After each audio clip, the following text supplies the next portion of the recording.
Hello and welcome to the Antiquarian Outlook for week 39 of 2025, starting September 22nd. I'm Spencer W. Stuart, Collections Advisor, author of Contemporary Issues in Rare Books and Manuscript Collecting, and host of the monthly webinar, Collecting Insights.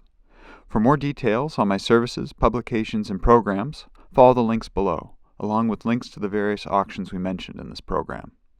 On to last week's results. Tuesday, Chorley's had the September auctions.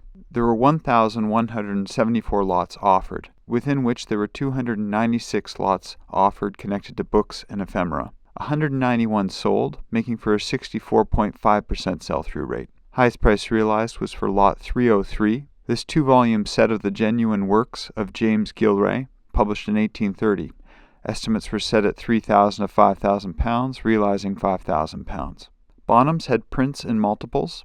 There were 154 lots offered, of which 99 sold, making for a 64% sell-through rate. Highest price realized was for Lot 2, Damien Hirst's Politeness from the Virtues, from 2021.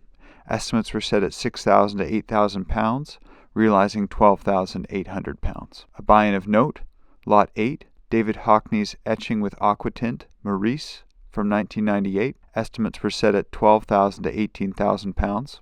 A lot that exceeded expectation was 130. Dame Elizabeth Fink's Little Owl from the Six Owls series from 1977. Estimates were set at £800 to £1,200, realizing £6,400. Rossini had paintings, posters, lithographs, and works on paper. There were 1,165 lots offered, of which 542 sold, making for a 46.5% sell-through rate. Within books and prints, the highest price realized was Lot 290, Jean Cocteau's The White Paper, published in 1930, from an edition of 450. Estimates were set at €1,000 to €1,500, realizing €1,150. A buy-in of note, Lot 300. This collaboration between Bernard Buffet and Jean Cocteau, Le Voix Humaine, from 1957. Estimates were set at €10,000 to €15,000. A lot that exceeded expectation was 7. This tourism poster, in the style of Tanto, from 1954.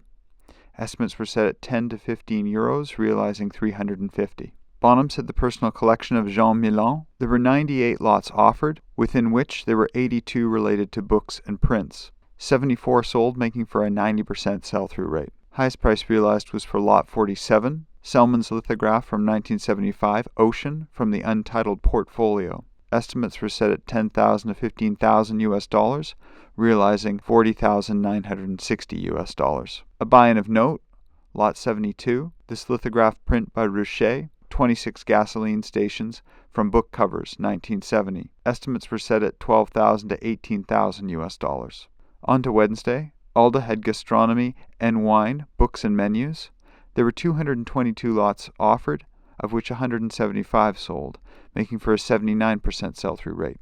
Highest price realized was for Lot 34, this collection of bulletins connected to the culinary club Le Club des Cent. Estimates were set at €8,000 to €10,000, realizing €19,375. A buy-in of note, Lot 52, Fournier's Le Normand, published in 1818, containing a recipe for bouillabaisse. Estimates were set at €2,000 to €3,000. As well as Lot 159, this Café du Commerce poster presenting double-sided maps of famous restaurants in Paris from around 1825. Again, estimates were set at €2,000 to €3,000. Doyle had photographs and contemporary fine art. There were 193 lots offered, of which 142 sold, making for a 73.5% sell-through rate. Highest price realized within photography and prints was Lot 18, this print of Ansel Adams' Clearing Winter Storm, taken in 1944, however printed likely in the 1960s.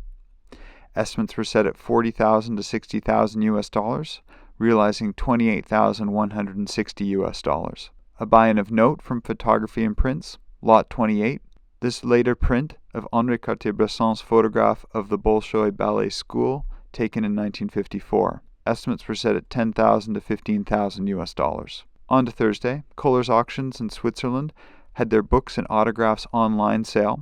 There were 137 lots offered, of which 83 sold, making for a 60.5% sell-through rate. Highest price realized was for lot 9565, this collection of close to 2,100 book plates from the 16th to the 20th century. Estimates were set at 2,500 Swiss francs to 4,000, realizing 4,300 Swiss francs. A buy-in of note, lot 9553, a series of 52 signed press art prints that were featured as supplements within the Basler National Zeitung between 1972 to 1973. Estimates were set at 1,200 Swiss francs to 1,800. A lot that exceeded expectation was 9552, 12 individual posters connected to the magazine of the Associate of Poster Friends, published between 1916 to 1921. Estimates were set at 500 to 800 Swiss francs, realizing 1,800 Swiss francs. Forum Auctions had fine books, manuscripts, and works on paper. There were 206 lots offered, of which 168 sold, making for an 81.5% sell-through rate. Highest price realized was for lot 42. This New Testament published in Antwerp in 1539. Estimates were set at 10,000 to 15,000 pounds, realizing 24,000 pounds. Sharing the top spot was also lot 111, this signed trilogy of the Lord of the Rings. Estimates were set at 10,000 to 15,000 pounds, realizing 24,000 pounds. Two buy-ins of note, lot 3, this 1511 edition of Erasmus's In Praise of Folly. Estimates were set at 30,000 to 40,000 pounds, as well as lot 19, this manuscript in Latin from around 1215, likely produced in northern France, connected to the topics of penance as well as matrimony. Estimates again were set at 30,000 to 40,000 pounds. Swan Galleries had their New York sale vintage posters.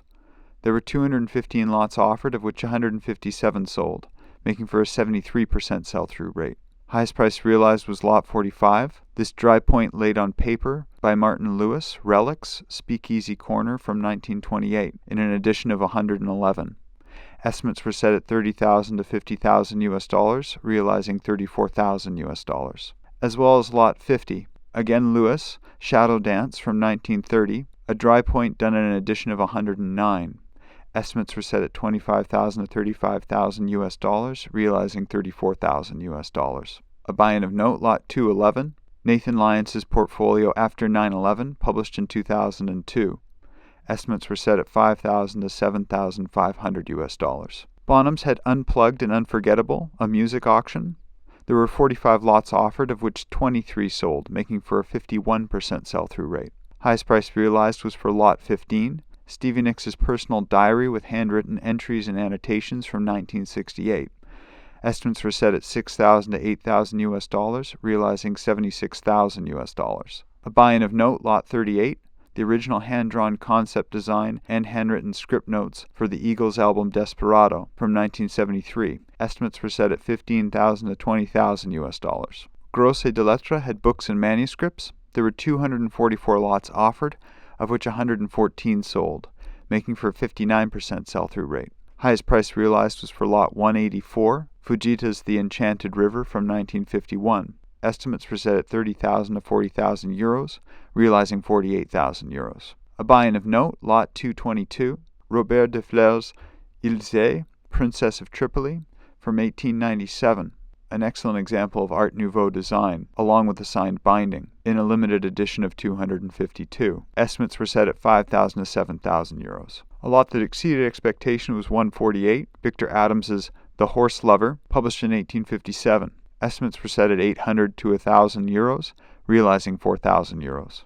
PBA Galleries had Western Americana with gold rushers, God-fearers, gunslingers, and anglers. There were 372 lots offered, of which 252 sold, making for a 68% sell-through rate. Highest price realized was for lot 4, an archive of Klondike mining with photos, manuscripts, and records from 1898 through to 1904. Estimates were set at 500 to 800 US dollars, realizing 5,000 US dollars. As well as lot 46, William McPherson's Homes in Los Angeles City and County, published in 1873. Estimates were set at 3,000 to 5,000 US dollars, realizing 5,000 US dollars. A buy-in of note, lot 80, The Illustrated Atlas and History of Yolo County, California, published in 1879. Estimates were set at 4,000 to 6,000 US dollars. A lot that exceeded expectation was 257, this 1872 edition of the Puget Sound Business Directory and Guide to Washington Territory. Estimates were set at 300 to 500 US dollars, realizing 3,125 US dollars. In the news, a few spots remain open at the emerging, expanding, and legacy levels of collecting insights for the October sessions.